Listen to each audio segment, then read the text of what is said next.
Metre की जो ये डेफिनेशन की गई in the form of the number of waves of krypton 86 orange red light, वो डेफिनेशन यूज़ करके हम मीटर का भी प्रोटोटाइप रिप्लेस कर देंगे। जैसे हमने 1 किलोग्राम का प्रोटोटाइप रिप्लेस कर दिया नई डेफिनेशन से। But in 1983 the definition of metre थोड़ा और अच्छे से हमने ले ली, जिससे और एक्यूरेसी आ सके। हुआ ये कि हमें लाइट की स्पीड बहुत अच्छे से पता चल गई और लाइट 1 सेकंड में कितना डिस्टेंस ट्रैवल करती है। तो इस प्रकार से हम उस चीज़ को यूज़ करके 1 मीटर की डेफिनेशन दोबारा से बनाएं। तो in 1983 1 metre is redefined as distance travelled by light in vacuum in a time of 1 divided by 299792458 second. In fact, this number, this large number when it is written in meters per second. So this is the speed of light. This large number multiplied by meter per second is the speed of light in vacuum. तो इस प्रकार से 1 metre की definition historically किस प्रकार change होती आई है ये मैंने बताया। एक ध्यान रखनी है बात, 1 मीटर की डेफिनेशन चेंज हुई है किस प्रकार से इसको आसानी से हम बना सकें और इनवेरिएबिलिटी को ध्यान में रखने के लिए, यानी वो डेफिनेशन बने उसके अकॉर्डिंग जो 1 मीटर बने वो इनवेरिएबल ना हो, इसलिए इसकी डेफिनेशन बार बार चेंज हुई और कई बार असेसिबिलिटी को ध्यान में रख के डेफिनेशन चेंज हुई। लेकिन एक बात हमेशा ध्यान रखी गई, 1 मीटर की जो ओरिजिनल डेफिनेशन है उसके अकॉर्डिंग ही हमने बार बार इनको डिफाइन किया है। So that was about 1 metre. अब एक सेकंड को देखते हैं जो टाइम की एसआई यूनिट है। 1 second that is SI unit of time. Originally 1 second was defined as 1/60 into 1/60 into 1/24 that is 1 divide by 86,400 of a mean solar day.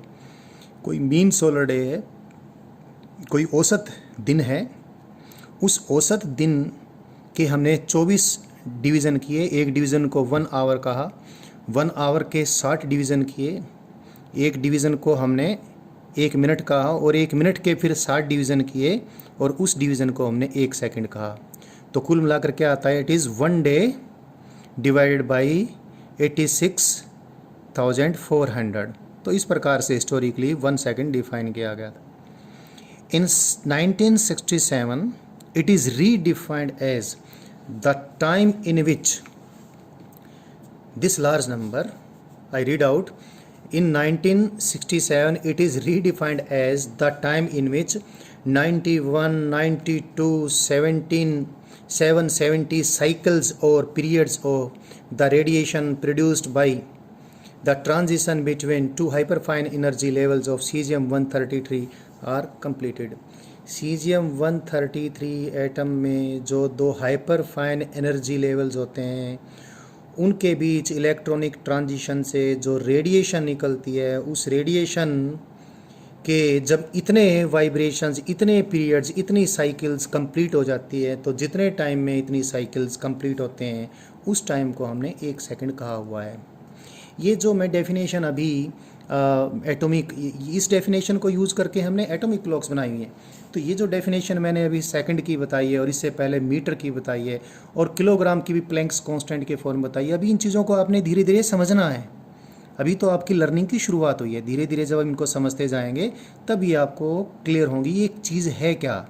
फ़िलहाल तो डिफ़ाइन करना था तो मैं डिफ़ाइन करके आपको बता रहा हूँ। अभी फिर टेम्परेचर की जो थर्मोडायनेमिकल टेम्परेचर है उसकी एसआई यूनिट जो 1 केल्विन है उसको डिफ़ाइन करते हैं। 1 kelvin, the fraction 1/273.16 of the thermodynamic temperature of triple point of water. Actually triple point of water इस टेम्परेचर पे होता है 273.16 केल्विन पे। तो ट्रिपल पॉइंट ऑफ वाटर का जो थर्मोडायनेमिक टेम्परेचर है जो कितना है 273.16 केल्विन, तो उसको 273.16 से डिवाइड कर देंगे तो 1 केल्विन आ जाएगा। इस प्रकार से 1 केल्विन की डेफिनेशन हमने कर रखी है। एम्पियर जो कि इलेक्ट्रिक करंट की एसआई यूनिट है, इसकी डेफिनेशन देख लें। ये भी आपको, ये जब आप मैग्नेटिज्म पढ़ेंगे, मैग्नेटिक इफेक्ट्स ऑफ करंट पढ़ेंगे तब समझ में आएगी, बट एक बार अभी डिफाइन करनी है तो डिफाइन कर रहा हूँ.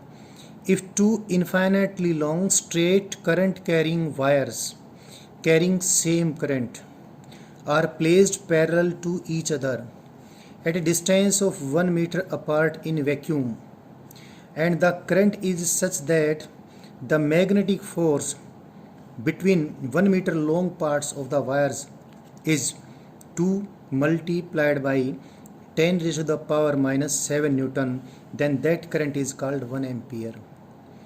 दो infinitely long straight current carrying parallel wire लिए, दोनों में सेम करंट है, दोनों को वैक्यूम में रखा 1 मीटर के डिस्टेंस पे, तो ऐसा करंट जिससे कि दोनों के 1 मीटर लॉन्ग पार्ट्स के बीच इतना मैग्नेटिक फोर्स डेवलप हो जाए. कितना? 2 गुना 10 की पावर माइनस 7 न्यूटन. तो ऐसे करंट को हम 1 एम्पियर करंट कहेंगे. ये क्यों, कैसे है, आई टोल्ड यू, जब आप मैग्नेटिक इफेक्ट्स ऑफ करंट पढ़ेंगे लेटर ऑन तो आपको समझ में ये बात आएगी. अब डिफाइन करते हैं 1 मोल. 1 mole, it is the amount of substance that contains as many elementary particles like atoms or molecules as there are number of atoms in 12 gram of carbon 12. Carbon का कार्बन 12 जो आइसोटोप है उसके 12 gram sample में जितने atom होते हैं उतनी संख्या के नंबर ऑफ पार्टिकल्स किसी सबस्टांस में हो तो सबस्टांस की उस अमाउंट को 1 मोल बोलते हैं. आई रिपीट, कोई सबस्टांस है, उस सबस्टांस में कितने एलिमेंट्री पार्टिकल्स हैं, जितने कार्बन 12 के 12 ग्राम में कार्बन 12 के एटम होते हैं, तो उसको हम सबस्टांस का 1 मोल कहेंगे. एक्चुअली दिस लार्ज नंबर, क्या लार्ज नंबर? कार्बन 12 के 12 ग्राम में उसके जितने एटम होते हैं उसको एवोगैड्रो नंबर बोलते हैं. और एवोगैड्रो नंबर की वैल्यू इतनी है 6.022045 into 10 raise to the power 23. तो अब मैं 1 मोल को ऐसे भी कह सकता हूँ, 1 mole of a substance is that amount of substance which carries as many elementary particles of the substance as is the Avogadro number. तो ये 1 मोल की डेफिनेशन हुई. अब लास्ट जो 7th फिजिकल क्वांटिटी है, that is fundamental physical quantity, that is candela, that is luminous intensity, जिसकी SI unit 1 candela है, उसको डिफाइन करता हूँ. 1 candela is the luminous intensity in a given direction of a source which emits monochromatic radiations of 540 multiplied by 10 raised to the power 12 hertz and has a radiant intensity of 1 divided by 683 watt per steradian in that direction. ये once I had to define, एक बार मैंने आपको बताना था, ये बता दिया है. आई नो कि ये आपको अभी क्लियर नहीं होगा, ये समझ नहीं आया होगा. ये सारी चीज़ें हम धीरे धीरे समझते जाएंगे, जो हम फिज़िक्स में और ज़्यादा लर्निंग करते जाएंगे. कुछ चीज़ें ऐसी हैं जो आपने अभी कई 1 या 2 महीने बाद आपको समझ आएंगी. ये कुछ ऐसी भी हैं जो और भी बाद में आपको समझ में आएंगी, लेकिन धीरे धीरे आपको सारी समझ में आ जाएंगी. बट क्योंकि हमने 7 फंडामेंटल क्वांटिटीज़ आपको बताई हैं और इन 7 फंडामेंटल क्वांटिटीज़ के मेजरमेंट से इन्हें बाकी सारे मेजरमेंट्स ड्राइव करने हैं, इसलिए इनकी एसआई यूनिट्स को एक बार डिफाइन करना था, जो मैंने डिफाइन करके आपको बताया है. एक चीज़ और बताऊँ मैं आपको, 2019 में सारी एसआई यूनिट्स रीडिफाइन हुई हैं.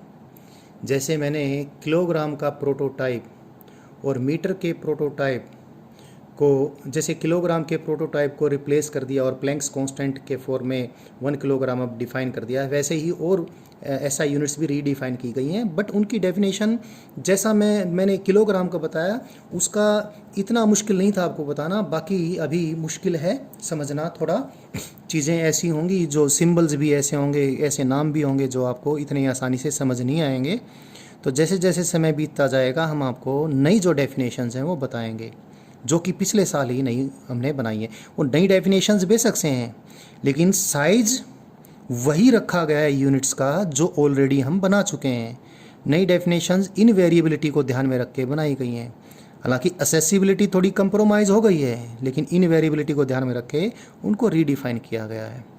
सो that was about the SI units of 7 base quantities.